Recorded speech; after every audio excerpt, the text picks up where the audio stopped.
ছোট বন্ধুরা, আজকে আমরা সঠিক উচ্চারণে বাংলা স্বরবর্ণগুলো শিখব। তাহলে চলো শুরু করি।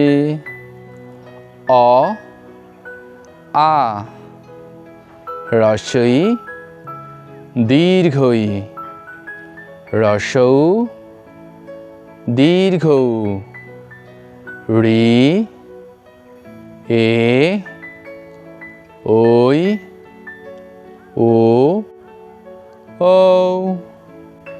চলো আবার পড়ি। অ আ হ্রস্ব ই দীর্ঘ ই হ্রস্ব উ দীর্ঘ উ ঋ এ ওই ও ও। পরবর্তী ভিডিও পেতে চ্যানেলটি সাবস্ক্রাইব করে পাশে থাকা বেল আইকনটি বাজিয়ে দিও। ধন্যবাদ।